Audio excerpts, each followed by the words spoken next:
Como um dos maiores estrategistas militares da antiguidade, Aníbal se destacou pela sua ousadia, coragem e bravura durante a Segunda Guerra Púnica, entre Roma e Cartago.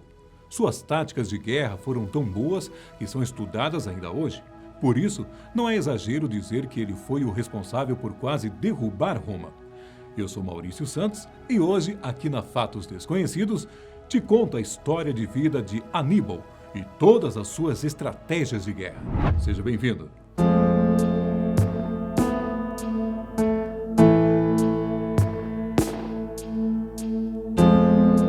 Provavelmente você já ouviu falar sobre ele, certo?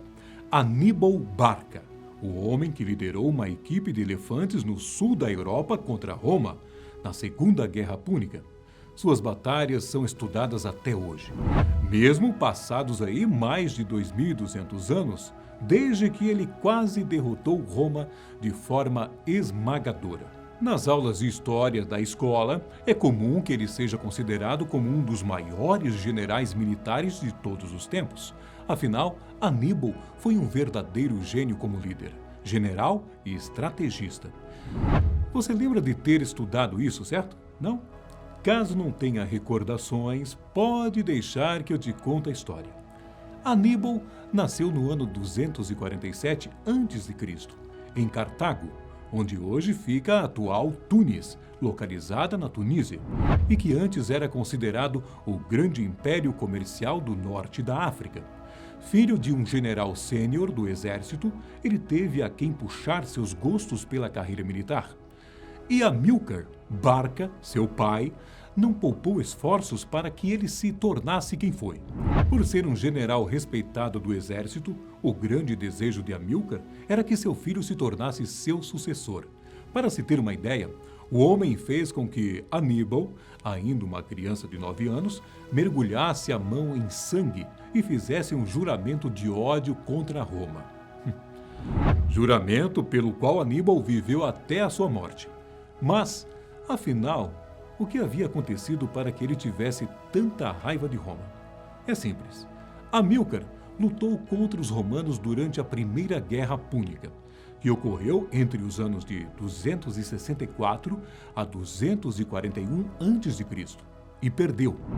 Na verdade, todos os cartagineses perderam aquela guerra, o que teve algumas consequências. A principal delas foi que o subsequente Tratado de Paz expulsou os cartagineses, incluindo Amílcar, dos territórios insulares no Mediterrâneo.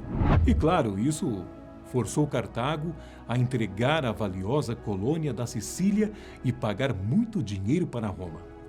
A verdade é que Aníbal viveu durante um período de tensão no Mediterrâneo, quando Roma ainda era uma república. Para não te confundir, vamos a uma linha do tempo. Tudo isso aconteceu muito antes de Júlio César, o ex-ditador romano que ficou famoso por ter um relacionamento com a Cleópatra. César nasceu cerca de 147 anos depois de Aníbal. Então, a história de um dos maiores estrategistas de todos os tempos é muito, mas muito antiga. Depois da derrota da Primeira Guerra Púnica, Amílcar precisava restaurar aí a sua fortuna, reconstruir suas forças e se preparar para a retaliação contra Roma. Por isso, pegou seu filho, Aníbal, e ambos se mudaram para a Espanha, o que estabeleceu aí a base educacional e estrategista do pequeno gênio. Mas, após alguns anos, Amílcar faleceu em uma batalha, o que fez com que o cunhado de Aníbal, Hasdrúbal, assumisse o comando do exército e começasse a consolidar os ganhos cartagineses na área. Para se ter uma ideia, ele até assinou um tratado de paz com Roma, concordando que nenhum dos lados deveria cruzar o rio Ebro. Só que, depois de certo tempo, Hasdrúbal também morreu, fazendo com que Aníbal, na época com 26 anos apenas, assumisse o comando da força de invasão do exército. E claro, não demorou muito para que o tratado de paz com Roma fosse destruído, assim como ele queria fazer com toda a república. Depois que Roma fez aliança com a cidade de Saguntum, que ficava ao sul do rio Ebro, Aníbal não perdeu tempo. declarou a tão sonhada guerra à República. E, depois de um certo tempo, Aníbal conseguiu vencer um ataque a Sagunto. E Roma enviou um ultimato a Cartago que dizia: entregue Aníbal, ou enfrentarão a guerra. E por estarem desfrutando dos tesouros da Península Ibérica, é claro que os aristocratas de Cartago não poderiam deixar de apoiar o seu jovem general. Ali já não restava dúvidas. A Segunda Guerra Púnica havia começado. E é nesse ponto da história que as estratégias de guerra de Aníbal começam a ser colocadas em prática. No caminho para Roma, levando seu exército que incluía, acreditem se quiser, quase 40 elefantes, Aníbal alcançou a primeira de muitas surpresas militares ao cruzar a estrada para o norte da Itália. Ao longo do caminho, seu exército não teve apenas que enfrentar a estrada e o clima ruim, mas também as tribos locais, que não deram sossego.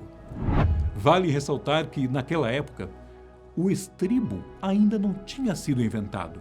O instrumento é considerado como uma das invenções mais revolucionárias na arte da guerra, já que permite que o exército se mantenha mais firme nos cavalos. Mas, no caso de Aníbal, isso precisou ser feito apenas com a força das pernas.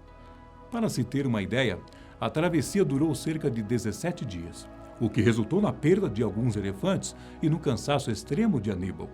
Ele e seu exército enfrentaram os Alpes, ou seja, neve, frio e tempestades poderosas. Nunca um exército havia atravessado os Alpes no inverno. Com elefantes e cavalos, e essa estratégia de Aníbal é reconhecida até hoje. Nada daquilo foi o suficiente para que ele perdesse a vontade de destruir Roma e honrar a memória do pai, morto em uma batalha no ano de 228 a.C. A verdade é que, para todos os problemas, Aníbal tinha uma solução. Com o objetivo claro de vencer a guerra, ele logo começou a recrutar alguns soldados da população local, se apresentando como um libertador. Mas, para sua surpresa, Roma também esperava preparada para o ataque e enviou 2 exércitos consulares para enfrentar Aníbal. O primeiro exército foi derrotado com relativa facilidade na Batalha de Ticinus, e Aníbal despachou de forma parecida o segundo exército romano.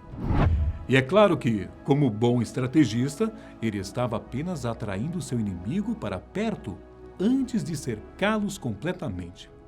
Roma foi derrotada diversas vezes, mas nunca dava o braço a torcer. Os romanos tinham uma formação e uma mentalidade extremamente objetiva e sempre analisavam seus erros e acertos, tanto deles quanto dos inimigos, em todas as batalhas. Isso para pôr um fim às derrotas e, claro, começar a vencer todas as guerras. Após a última vitória, Aníbal conseguiu fazer alianças com os gauleses do norte da Itália e, com isso, aumentar sua força, amedrontando cada vez mais os romanos.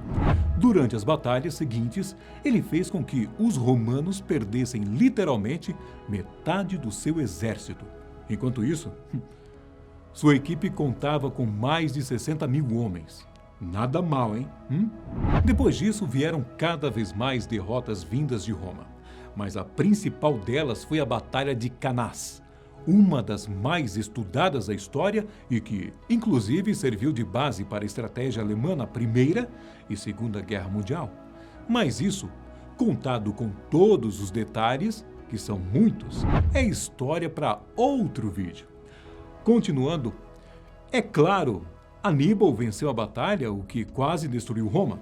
Assim, logo depois, ele enviou uma delegação ao Senado romano para oferecer um acordo de paz. Mas, digamos, em termos razoáveis.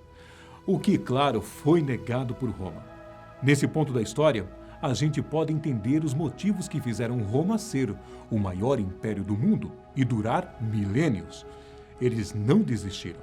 Em outubro do ano 202 a.C., Escípio, o homem que o Senado enviou para enfrentar Aníbal na Batalha de Zama, perto de Cartago, acabou vencendo a disputa, o que finalmente colocou um fim a uma guerra de 17 anos e praticamente encerrou a carreira militar de Aníbal, que era bastante orgulhoso e não gostava de perder.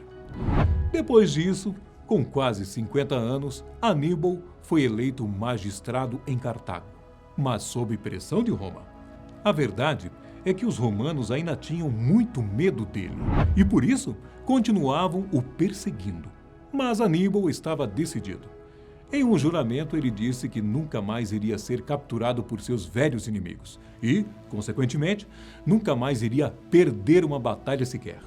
E, para a surpresa de todos, ele teve um fim trágico e improvável, bebendo o veneno que sempre carregava consigo em um anel.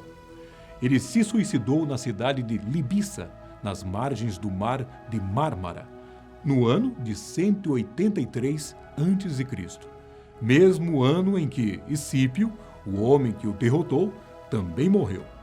Coincidência, não? Agora deixe a sua opinião sobre as estratégias de Aníbal nos comentários.